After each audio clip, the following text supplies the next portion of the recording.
ऐसे हैं जिसका कभी चरित्र से पतन नहीं हुआ। एक बार रावण कुंभकर्ण के पास पहुंचा तो कुंभकर्ण ने कहा कि लंकापति, आज तुम बड़े उदास दिख रहे हो। तुम चिंतित आज दशानन क्यों? तुम क्यों चिंतित हो? रावण बोला, हर ली हमने मिथिलेश कुमारी, हमने मिथिलेश कुमारी का हरण कर लिया। कुंभकर्ण बोला, अधिकार किया तुमने उन पर? तुमने उन पर अधिकार किया? रावण बोला, कैसे अधिकार किया? लखती ही नहीं वह और हमारी, वो हमारी ओर देखती ही नहीं है। अच्छा, तो जैसे साधु का वेश धारण करके हरण कर लाए तो राम जी का रूप धारण कर कर अधिकार पा लेते।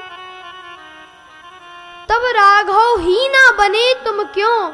रावण बोला, इसमें हमको भय भैरव भारी क्यों? जब राघव रूप लगा बनने तब मातु समान लगी पर नारी। जब मैं राम जी का रूप धारण किया मैंने तो मेरे मन से तो वासना चली ही गई। मुझे दूसरी की नारी माता के समान दिखने लगी तो बैरव राम बड़ाई करहीं। राम जी के शत्रु भी उनकी बड़ाई करते हैं। एक दिन जब राम जी का और रावण का युद्ध चल रहा था तो मेघनाथ का वध हुआ।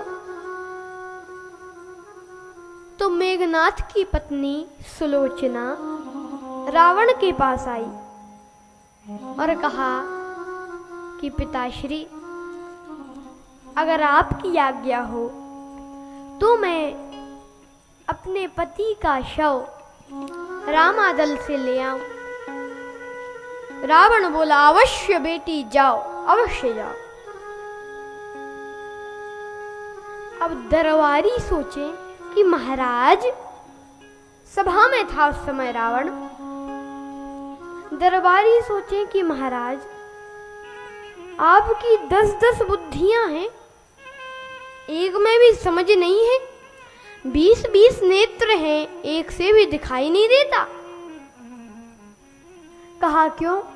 कहा अभी आपका और उनका युद्ध चल रहा है, आपका और राम जी का, तो ऐसे में आप सुलोचना को भेज रहे हैं, क्या पता वे सुलोचना को बंदी बना ले और कहें कि तुम सीता जी को लौटा दो।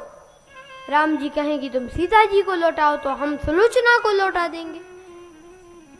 तो ऐसे में आप सुलोचना को क्यों जाने दे रहे हैं? तो रावण मुस्कुरा कर बोला कि दरबारियों, कितने ना समझ हो। क्यों? राम ऐसा नहीं कर सकते।